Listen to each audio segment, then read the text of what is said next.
Hi family, I hope you are well. We'll see you again for a new video on your Barça SpotLight channel.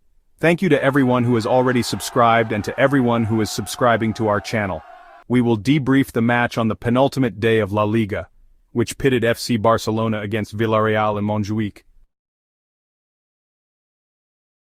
Villarreal joins the party and thwarts the last comeback.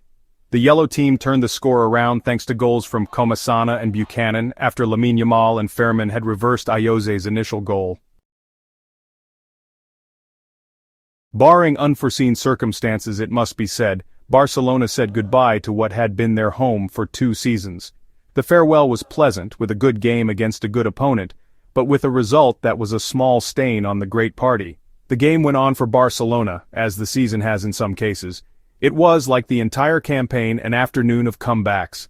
After overturning the first goal from Ayoze, injured just before halftime through Lamine Yamal and Fermín, Barcelona saw Villarreal, who had things at stake, return the favor in the second half with goals from Comesaña and Buchanan.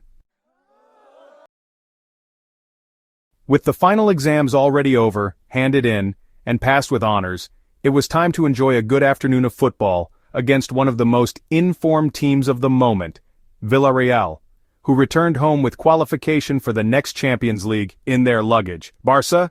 They broke the record without ever giving up on victory. The fact is that the warehouse is as it is, and the circumstances are what they are. It wasn't that the result was the least important thing, but a certain relaxation was inevitable. Flick wanted to win, and he showed it with a lineup that saw only 3 changes from the starting 11 of recent matches. The goalkeeper with the introduction of Ter Stegen plus the inclusion of Fermín, for whom the season seems short while for some it seems endless, and Gavi, who played as a central midfielder in the first half and moved to an inside midfielder in the second upon the introduction of De Jong, who shared minutes equally with Pedri.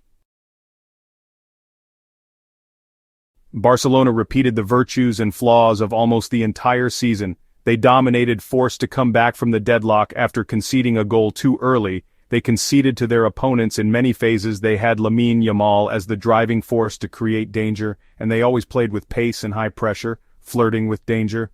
It only took 4 minutes to realize that the afternoon would be filled with memorable celebratory matches and of course hangovers. Still fresh from the Copa del Rey and La Liga victories and of course the parade through the city, more blaugrana than ever, Barcelona struggled to get into a competitive rhythm, while Villarreal, historical spoilers at the old Camp Nou, came out to capitalize on the blaugrana hangover from the start. The truth is that this Barca throughout the season has had no need to celebrate to give gifts to its rivals in the opening minutes. Without going any further, it did so with Madrid in the last Clásico at Montjuïc, with Atletico in the Copa del Rey semi-final, and with Inter in the Champions League semi-final, complete. Villarreal was no exception and was also blessed by this habit of the league and cup champions.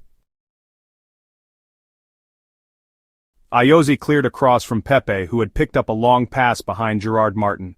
He walked alone, crossed, and Ayoze finished unopposed. Celebration. And shortly after, another breakaway, this time from Baena on the same wing, with a cross and a dipping shot from Ayoze that narrowly missed.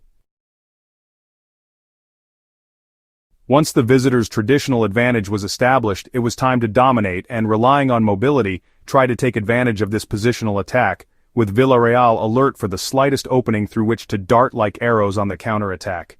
Fermín was the one creating the danger, positioned as a midfielder with great mobility, more than anyone else and with a lot of desire. He showed rebelliousness, looked for the goal, and almost found it from the penalty area, but Junior's goalkeeper cleared the shot from close range.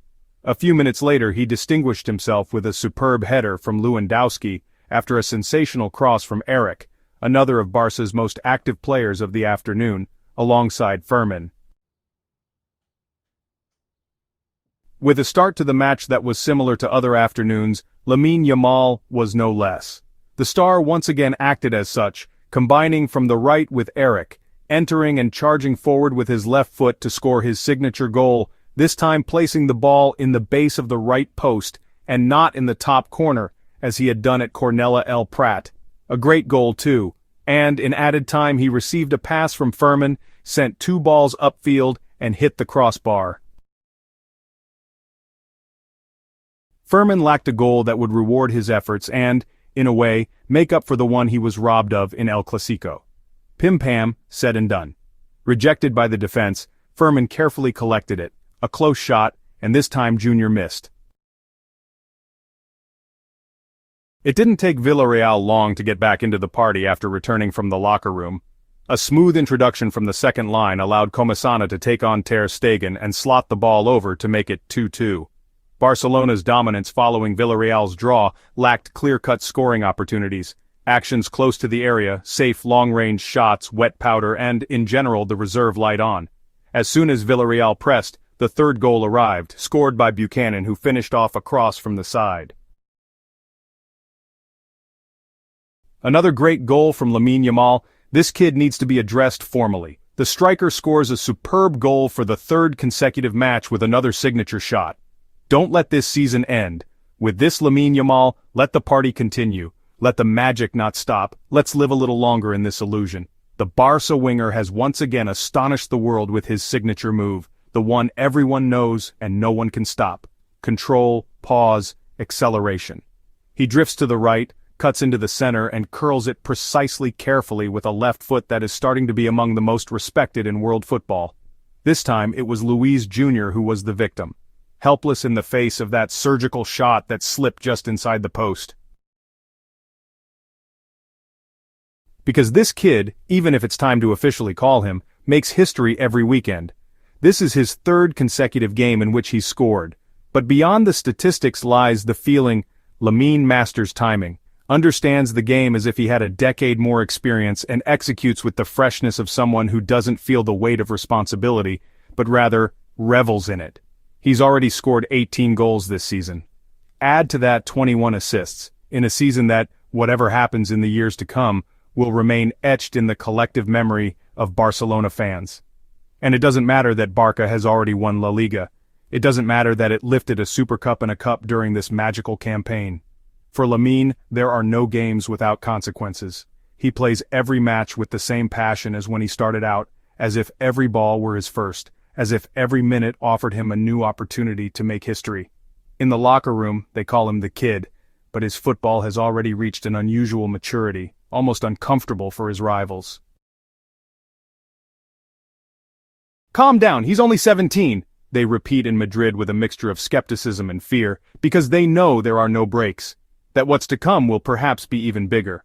Lamine Yamal, the new world star, yes, no one dares call him a promise anymore, is today the most recurrent name in the betting for the next Ballon d'Or. And the most impressive thing isn't what he's done, but what remains to be done. Fermín's third goal in the last 4 matches, and he would have scored a goal in each game if his valid goal against Madrid hadn't been disallowed. For some Barca players, the season is dragging on, and they risk running out of energy after a huge effort rewarded with La Liga, the Cup, and the Spanish Super Cup. But other players who didn't get as many minutes in the first half of the season due to injuries or because they couldn't find their place in Hansi Flick's system are finishing the season at an exceptional level. This is the case of Fermín López, who, had Barca qualified for the Champions League final, would surely have been a starter. No one has his spark right now, and he proved it again against Villarreal with an excellent first half that allowed him to make it 2-1 just before halftime. The 22-year-old midfielder, who had already created 3 chances, unleashed a decisive left-footed shot from the edge of the box that curled just inside the post. It's Fermín's third goal in the last 4 games, having scored in the decisive 2-1 draw at Valladolid and sealed the 2-0 draw against Espanyol in the title clash.